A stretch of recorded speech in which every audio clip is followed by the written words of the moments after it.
At 10:15, we're going to start our last two games of the day. They're going to have significant playoff impact, and this is going to have very significant playoff impact. We've got number 9, BYU, who's 8-0, traveling to Utah, who's 4-4. BYU favored by 3 on ESPN. Jake Retzlaff has gone 137 to 229, thrown for 1,872 yards, 18 touchdowns, 7 interceptions. LJ Martin's had 64 carries for 357 yards and 5 touchdowns. And Darius Lassiter's had 31 catches for 504 yards and 4 touchdowns.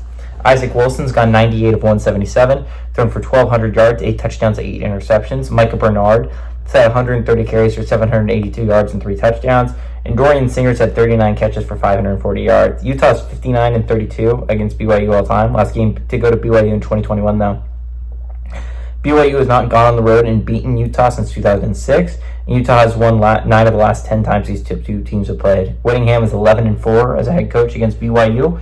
And Sataki's 1-4 against Utah as BYU's head coach. This is an interesting game. This is a really interesting football game, right? Big rivalry, obviously the Holy War. Again, despite BYU being 8-0, Utah being 4-4, BYU's only favored by 3 points. Like I get that Utah's at home, so you normally give that team 3 points, but that means they only think BYU's 6 points better than Utah.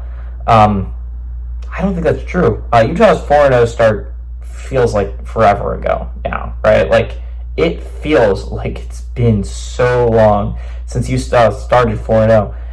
BYU's been really good. They haven't played many close games. The only one I can think of off the top of my head was the SMU game a little bit back. That was a 3-point win for BYU.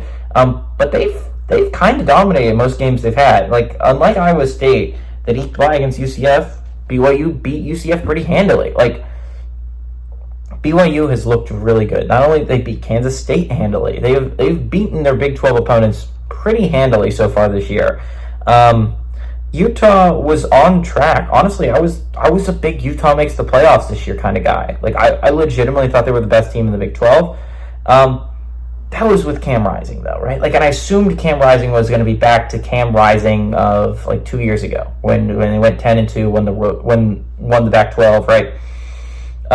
That was that Utah. I was assuming that Utah.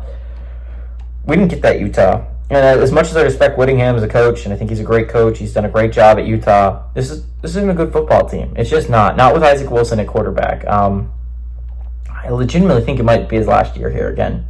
Because he said he didn't want to play past the year of age of 65. He turned 65 soon. Utah is like you have to start rebuilding again, right? Like, maybe he stays one more year if Cam Rising really comes back, right?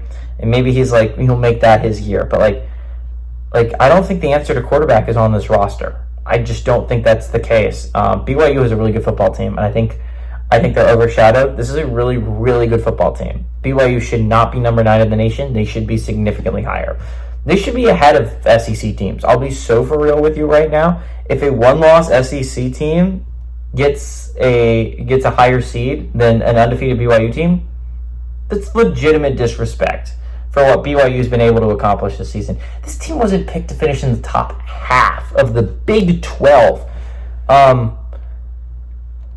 This team has a chance to finish in the top 4 seeds in the country. And again, you still have a lot of games left to play. There's some still hard ones left on your schedule. Holy War, this is a big rivalry game. You always get it up for rivalry games.